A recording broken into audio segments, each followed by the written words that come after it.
Hello, and welcome to my very first episode of Muse, a space where creativity and personal growth come together. My name is Damaris Galvez. I'm an artist and multi-passionate creator sharing my experiences and lessons I've learned on creativity. I would say years I have had an idea and the desire to create a podcast. It has been something I have felt that I'm supposed to be doing. Today is the day I have finally pushed through my barriers of starting this podcast, and we're starting off strong talking about creativity with purpose. This topic and really premise of Muse is to create a space to chat about the things that have blocked either my creativity or mentality in my creative work. So now we have Muse. And I'm so excited to be sharing this very first episode. Let's get into it. I think before we chat about purpose, which is a big topic in itself, I think we need to talk about why creativity is so important. Why do we even need creativity in our lives? Why are people always talking about creativity?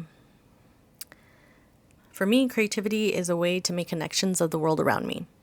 Whether it's in nature, people I meet, conversations I have, or experiences I've had as a child, creativity is a way for me to take all of that information and express it in a unique way.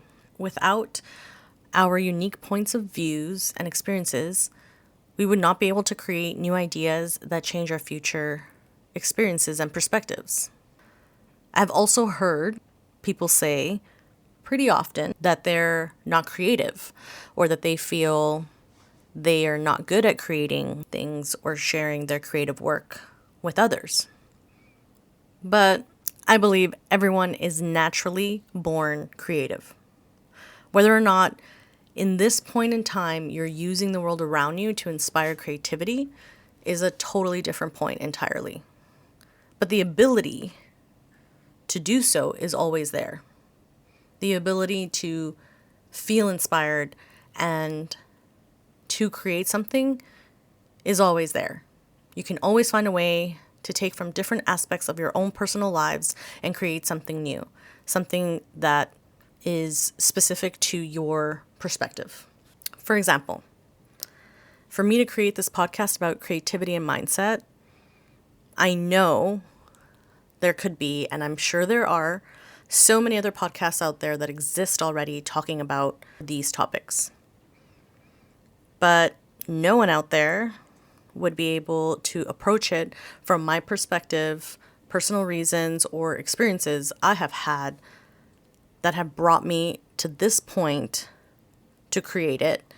And at this time in my life, to have you listeners right now, as I'm sharing it, to be engaging with it. That is and will only be unique to me. Isn't that so exciting though? You have something so special and so unique to be able to share with the world that no one else has. That's amazing. And because of that is why creativity to me is so important. Putting your ideas and experiences out there in some form can only benefit everyone involved. To be able to pursue unique ways of showing up in the world, change mindsets, empower change and innovation in our personal lives and society.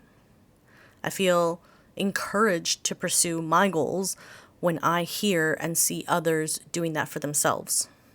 When I see other people doing the hard work even when they could be struggling. That only pushes me to want to push past my own blocks that are keeping me stagnant, to push past them anyways, even when it's hard. So that brings me to purpose. This is an even bigger concept and is quite an existential one, but doesn't always have to be when we think about it in relation to our creativity. I always thought that purpose came from my passion for life or my interests. Especially when I was younger, that I even got living with passion tattooed on my arm. I love my tattoo, and when I got it, I was in a place where I valued passion so much that it became the way that I lived my life. If I wasn't passionate about it, it wasn't important. I think that I had the right idea in regards to the importance and the energy that comes with passion, but I think I took it to a bit of an extreme. Passion is great. And I now use passion as a driving force to keep me motivated in my work. And it helps so much to have it in my life. But I don't think that it's the key to living with purpose. Purpose for me is found as I move through life and with the things that spark joy, to quote Marie Kondo. The things being the experiences that come from life. Let me explain. When I feel passionate about something, take this podcast idea, for example. Passion can only take me so far. I have the idea of the concept. I think about it, plan what and how I want to put it together. I'm in my head here the whole time, through the whole process. I am thinking logically, strategically. It's all in my mind. Even though passion is a feeling, it does ignite the ideas. It ignites the vigor in my life to want to pursue the ideas further, which do help me develop them and to do the initial work. But my purpose of why I want to create this podcast and why it's important to me hasn't truly solidified until now. Literally right now, as I'm recording this podcast, I'm finding my groove. I'm propelled by purpose. This is what I have felt I'm supposed to be doing and have postponed it for so many insignificant reasons because I can see now how this is part of my purpose. To be sharing my experiences, what's worked and what hasn't, is really what I find purpose in. So maybe other creatives like me can pursue their dreams and find their purpose as well. But I can't fulfill my purpose without actually taking action and doing the hard work. And that could look different for everyone. So for those of you that have found that thing that you know you're meant to be doing and haven't started yet, that's okay. You know what that thing is, and that's the first step. This is why we're here, right? This is why I'm creating this podcast. To keep ourselves, and myself included, accountable to taking small steps towards achieving our creative projects. This is our draw here. For those of you that haven't found that special thing or things, that's totally okay too. There's always time to find what your passions are and how they can lead to your purpose. Let me break down some next steps for both types of listeners.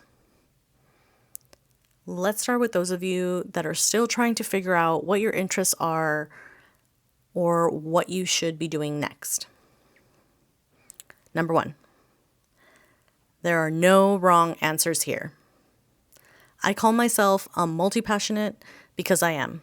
I have so many interests, sometimes it's hard to keep track of them. Narrowing down what interests really ignite that passion for you to be able to start doing the work, I would say, is the most important. Start with those. And if you're like me and you have more than one, work on a couple of projects at a time. That way, you don't get bored. There are no rules here of how to do this. You design your life. Number 2, it doesn't matter what order you start your interests. You don't know where they're leading you. I started off quite a few years ago writing a vegan cookbook ebook. Then I started a pottery business, and now this podcast and YouTube, with a few other things in between.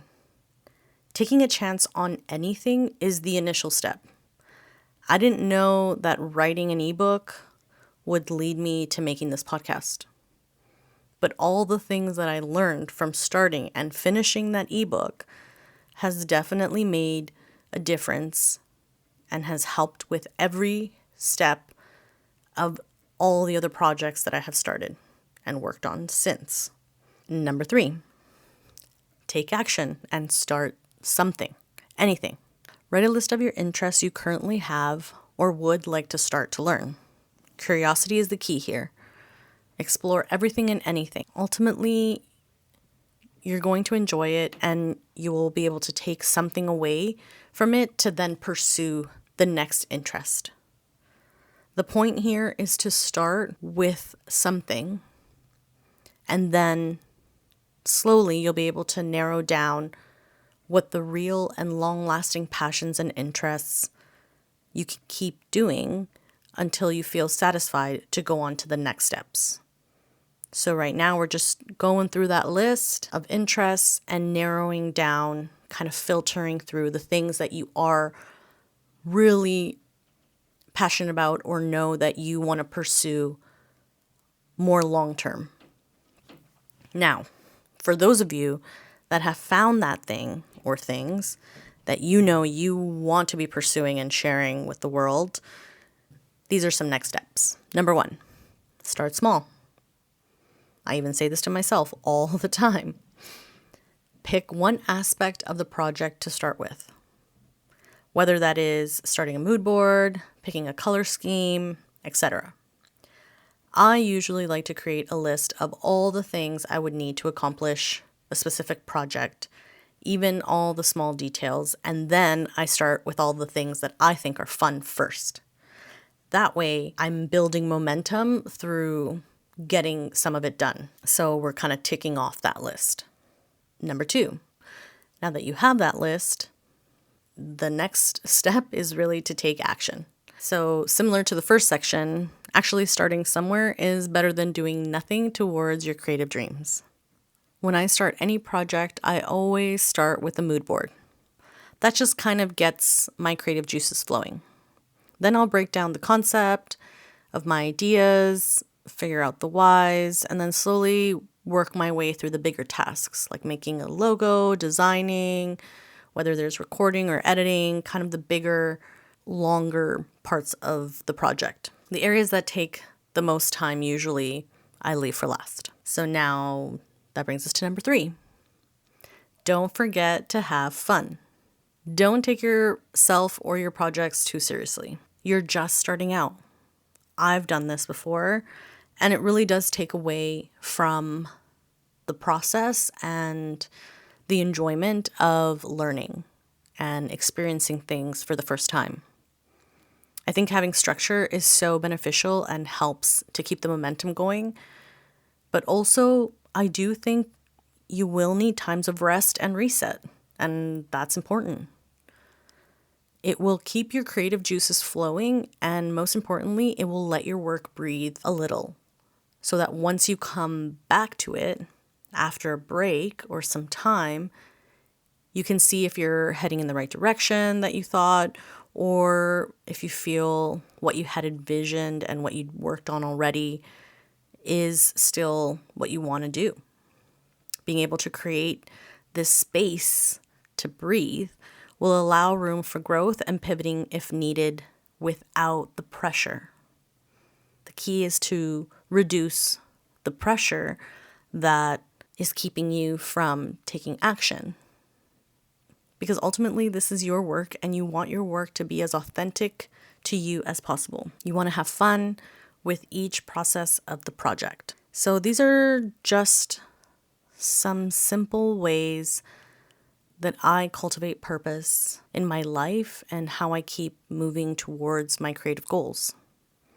Finding the things that I love to do and now experiencing through this podcast what it means to be living in my purpose or what I feel like I'm meant to be doing is so rewarding, and finding that is so rewarding. So I hope that you've enjoyed the pod and feel like you got something out of it.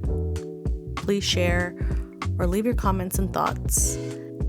Thanks so much for listening and following my creative journey. New episodes will be up every Monday. Have an amazing day and keep creating. Bye.